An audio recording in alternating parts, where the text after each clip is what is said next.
भारत में मुस्लिमों के खिलाफ अत्याचार हो रहा है। प्रधानमंत्री मोदी मुस्लिमों के खिलाफ नफरत फैला रहे हैं और तो और झूठी इंफॉर्मेशन फैला रहे हैं। ये हम नहीं कह रहे हैं, ये वो रिपोर्ट कह रही है जो कि USCIRF के द्वारा आई है और उसमें भारत पर कई सारे आरोप लगाए गए हैं। ये पूरी रिपोर्ट मेरे पास है। ये कहा गया है मुस्लिमों पर अत्याचार हो रहा है, मोदी की बुराई की गई है। नई US रिपोर्ट में भारत पर ये बड़े दावे क्या हैं? RSS, बाबरी मस्जिद, कश्मीर, कुछ नहीं छोड़ा है। अब मैं आपको आसान भाषा में बताती हूँ आखिरकार ये सब क्या है। सबसे पहले देखिए कि रिपोर्ट कहाँ की है।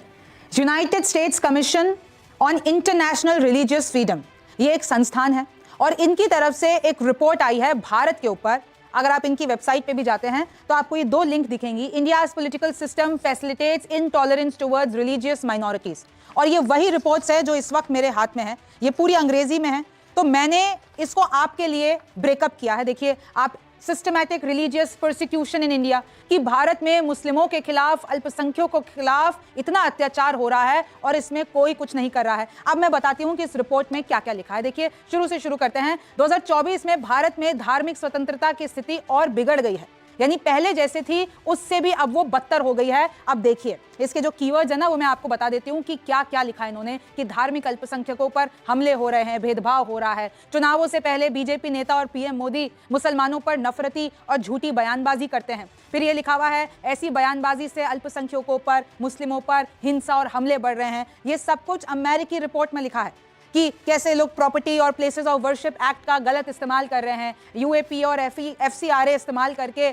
पत्रकारों को, अल्पसंख्यकों को, कार्यकर्ताओं को जेल में डाल दे रहे हैं। कैसे नए क्रिमिनल कोड लाके अल्पसंख्यकों पर एक खतरा सा मंडरा रहा है, राष्ट्र की अखंडता को खतरा है, ये कह के मुस्लिमों को जेल में डाला जा रहा है। 2019 में सरकार ने CAA के नियम लागू किए और सिर्फ गैर मुस्लिमों को, शरणार्थियों को ही नागरिकता दी। फिर उन्होंने लिखा है कि CAA विरोध में गिरफ्तार उमर खालिद, मीरन हैदर, शर्जील इमाम अब तक जेल में है UAPA के केस में। और ऐसी न जाने कितनी बात लिखी है। चाहे आप CAA NRC ले लीजिए कि ये मुसलमानों से नागरिकता छीनने का सरकार का प्रयास है। असम में 28 मुसलमानों को गैर नागरिक घोषित करके डिटेंशन सेंटर भेज दिया गया।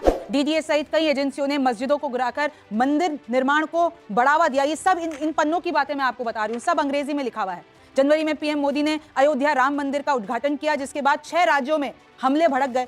तो इन्होंने बाबरी मस्जिद, राम मंदिर, IPSC की धारा 295 के बावजूद मुस्लिम संपत्ति और मस्जिदों पर बुलडोजर चलाए। एंटी कन्वर्जन कानून और गौकशी कानून का दुरुपयोग करके मुस्लिमों को फंसाया। UP पुलिस ने 20 ईसाइयों को धर्मांतरण आरोप में गिरफ्तार कर लिया। और देखिए आगे क्या क्या लिखा हुआ है, पूरे एक एक वर्ड मैं आपको बता रही हूँ कि पढ़कर आई हूँ। UP ने नया बिल लाया, धर्मांतरण पर आजीवन कारावास यानी कि उम्र कैद कर दी। UP हाईकोर्ट ने कलीम सिद्दीकी और 11 लोगों को उम्र कैद की सजा सुनाई इसी लॉ के तहत। उत्तराखंड में UCC बिल लाकर इंटरफेथ कपल्स की निगरानी बढ़ा दी। विदेशों में भारतीय एजेंसियों पर सिख समुदाय के एक्टिविस्टों को टारगेट करने के आरोप लगे हैं। पत्रकारों और कार्यकर्ताओं के OCI रद्द कर दिए क्योंकि वो ये सब कुछ दिखाना चाहते थे। कनाडा और रॉ के अधिकारियों पर आरोप है, कनाडा ने रॉ के अधिकारियों पर आरोप लगाया है कि अमेरिकी सिख नेता की हत्या की कोशिश की गई है। अब देखिए कि कैसे अमेरिकी सरकार के लिए कुछ सिफारिशें इस रिपोर्ट में हैं। यानी कि रिपोर्ट ट्रंप सरकार को कह रही है कि भारत के खिलाफ एक्शन लो। और क्या एक्शन लो? भारत को कंट्री ऑफ पर्टिकुलर कंसर्न यानी CPC घोषित किया जाए और ये धार्मिक स्वतंत्रता उल्लंघन जो भी करते हैं, चाहे वो व्यक्ति हो, संस्थान हो, उन पर प्रतिबंध लगाया जाए और अमेरिका में उनकी एंट्री रोकी जाए। वो एक विकास यादव वाला आपको केस पता होगा कि रॉ जैसे नामित लोगों की, जो भी रॉ में है और वो ऐसी एक्टिविटीज में है, उन लोगों की एंट्री बैन की जाए, उनकी संपत्तियां फ्रीज की जाए। अमेरिकी दूतावास धार्मिक स्वतंत्रता पर अधिक खुलकर बयान दे।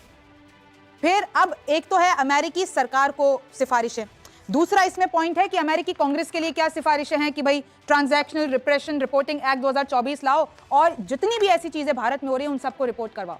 भारत को जो ये हथियार बिक्री की जा रही है, जैसे कि MQ-9B ड्रोन, कहीं भारत इसको धार्मिक उत्पीड़न के लिए तो नहीं इस्तेमाल कर रहा है, तो इसकी समीक्षा करो, वरना इन हथियारों की जो अमेरिका से जा रहे हैं उनकी एंट्री रोको। सोचिए कि कितना कुछ इस रिपोर्ट में भारत के खिलाफ लिखा हुआ है कि अगर भारत दौरे पर कोई भी कांग्रेस का व्यक्ति यानी कि अमेरिकन कांग्रेस का व्यक्ति अगर जाता है तो वो अल्पसंख्यक समुदाय और सिविल सोसाइटी से मुलाकात करे।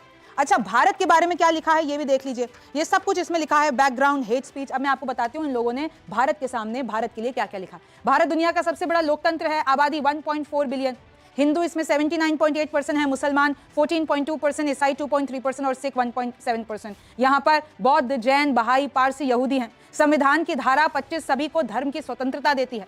बीजेपी 2014 से सत्ता में आई और जून 2024 में फिर से चुनी गई। ये देखिए, अब ये टारगेटेड मोदी सरकार पर हमला है। बीजेपी की नीतियां हिंदू राष्ट्र बनाने की दिशा में है।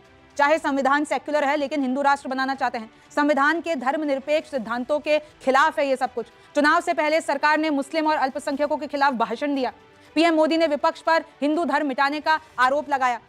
अमित शाह ने विपक्ष को शरिया लागू करने का खतरा बताया कि अगर विपक्ष सत्ता में आता है तो ये लोग शरिया कानून लगा देंगे। ऐसे भाषणों से मुस्लिमों पर और अल्पसंख्यकों पर हमले बढ़ गए, ऐसा इस रिपोर्ट में, अमेरिकी रिपोर्ट में दावा किया गया है। कुछ एग्जांपल्स भी लिए गए हैं। मीरा रोड में एमएलएस के भाषण के बाद मुसलमानों पर हमला हुआ। याद कीजिए, नीतीश राणे और गीता जैन का बयान था। 12 में से 28 राज्यों में एंटी कन्वर्जन कानून मजबूत करने का प्रयास किया। लव जिहाद पे कानून लाया गया। उम्र कैद का मामला इसमें डाला गया। छत्तीसगढ़ वाला इधर एग्जाम्पल लिया गया है। असम में नॉन साइंटिफिक हीलिंग पर प्रतिबंध लगाया। अगर कोई प्रेयर कर रहा है, कोई किसी भी तरीके से चीजें कर रहा है तो उस पर बैन लगाया, उसको रोको गया। गुजरात में हिंदुओं को बौद्ध, सिख या जैन बनने के लिए अनुमोदन लेना होगा, यानी डिस्ट्रिक्ट मजिस्ट्रेट को बताना होगा अगर गुजरात में कोई भी हिंदू कोई दूसरा धर्म अपना रहा है तो। राजस्थान ने पुराना कानून हटाकर लव जिहाद रोकने वाला नया कानून लाया और यूपी में भी, राजस्थान में भी, असम में भी उम्र कैद तक का प्रावधान किया। 2024 में हिंसा और हमले जारी रहे। छत्तीसगढ़ में 200 लोगों ने 18 ईसाई परिवारों पर हमला किया। गांव पंचायतों ने ईसाइयों को धर्म छोड़ने या गांव छोड़ने का फरमान दिया। यानी मुस्लिमों पर तो अत्याचार हो रहा है, साथ में दूसरे जो अल्पसंख्यक हैं ईसाई, उन पे भी अत्याचार हो रहा है। और इस रिपोर्ट में ये सारे एग्जाम्पल्स बताए गए हैं, चाहे वो मणिपुर हो, चाहे वो यूपी में मंदिर मस्जिद विवाद हो जिसमें 4 मौतें हो गई, मुसलमानों पर गौ रक्षा कानून के बहाने हमला करना। अगस्त में एक मुस्लिम मजदूर को गौ रक्षकों ने पीट कर मार डाला। उसी महीने एक 72 वर्षीय बुजुर्ग और एक 19 वर्षीय हिंदू छात्र, भाई लोगों ने समझा कि वो मुस्लिम है लेकिन वो हिंदू निकला और उसको मार डाला। तो इसी तरीके से इस रिपोर्ट में ये आरोप लगाए गए हैं। फिर इस रिपोर्ट में ये कहा गया कि अमेरिका और भारत के संबंध कैसे हैं। अमेरिका और भारत का बायलैटरल रिश्ता मजबूत है और ये बात डिस्पाइट ये जानते हुए कि इधर धार्मिक भेदभाव हो रहा है। तो इस रिपोर्ट में कहा गया कि अमेरिका को इतनी ढील नहीं देनी चाहिए भारत को। एसएफआरसी के बेन कार्डियन ने MQ-9 ड्रोन बिक्री रोकने पर विचार किया है। फिर आगे देखिए, स्टेट डिपार्टमेंट जो कि अमेरिका का है, उसके मैथ्यू मिलर ने कहा है कि CAA चिंता का विषय है। फिर आगे देखिए कि कैसे सेनेटर टिम केन ने कहा है कि NGO फंडिंग जो भारत ने रोक दी है उसकी आलोचना की है। फिर DOJ ने 2023 में सिख एक्टिविस्ट की हत्या की कोशिश की जांच जारी की। न्यूयॉर्क कोर्ट ने अजीत डोवाल और समंत गोयल जो कि RSS के पूर्व चीफ हैं उनको समन जारी किया। ये सारी डिटेल इन रिपोर्ट्स में बताई गई हैं। फिर आगे बढ़िए कि कैसे DOJ ने विकास यादव की भूमिका का दूसरा आरोप प्रकाशित किया। भारत की जांच समिति वॉशिंगटन गई। US इंडिया 2+2 डायलॉग में डोनाल्ड रू ने सिक्योरिटी के बारे में बात की।